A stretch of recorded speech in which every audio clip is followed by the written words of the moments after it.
Semaga bwana ni mbali na nyumbani Andrews Nchimba kwenye uwanja wa nyumbani, lakini wakiwa ugenini hapa Dodoma, na ameweza kutoa tuzo ya mchezaji bora, yani man of the match. Nchimba, hii kwako ina maana gani kwenye mchezo wa leo dhidi ya Fountain Gate? Wewe umeweza kuibuka mchezaji bora wa mchezo huo. Ndio. Kwako ina maana gani? Hii kwangu mimi inanihamasisha niendelee kufanya vizuri katika mechi zingine zijazo. Inanipa confidence kwamba hata michezo mingine pia inawezekana. Kwa nini tukifanya leo, Mungu ajalie iwe muendelezo. Labda hii tuzo ambayo umetoa leo ni ishara gani kwa michezo ijayo na kwa mashabiki wako, na ikiwezekana hii tuzo labda inaenda kwa nani? Kusema kwamba inaenda kwa nani itakuwa ni uongo, kwa sababu ni system ya uongo, sikutarajia kuipata. Ila tu imekuja kulingana na performance. Basi inaenda kwangu, mimi ndo nimeshika, inaenda kwangu mimi. Haya, hamna, hawezi kwenda kwako.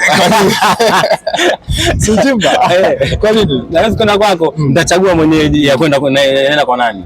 Nchimba, nadhani hii ni mechi, mpo uwanja wa ugenini, lakini nyinyi mnautumia kama nyumbani hapa CCM Jamhuri. Labda unadhani mmepata kile kitu ambacho mlikuwa mnakipata kule mkiwa Manungu? Kikubwa zaidi sisi tunachoangalia ni kupata matokeo.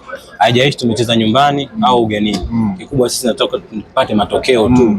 Au mambo mengine yote atakuja baadaye. Labda una neno gani kwa mashabiki wa Mtibwa ambao wapo Manungu hawajaweza kusafiri na timu kuja hapa?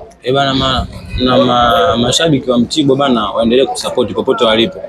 Popote walipo, kama wapo nyumbani, kama wamebahatika kusafiri kuja na sisi huku, waendelee kusupport, watazidi kuona mazuri zaidi. Sisi tunaahidi kufanya vizuri na kupambana kwa ajili yao. Bwana, nilikuwa na Andrews Nchimba ambapo ameweza kuibuka mchezaji bora kwenye mchezo wa leo, Mtibwa Sugar dhidi ya Fountain Gate, na Mtibwa Sugar ameshinda goli 2. Nadhani chochote ambacho umeweza kukipata hapa tutagawana. Nasikia huna baya. Sina baya. Sina baya. Kwa hiyo usinisemee, lakini usinisemee. Nasikia huna baya. Lakini usinisemee. Naweza nikaambia chochote. Usinisemee. Pamoja sana. Haya, shukrani.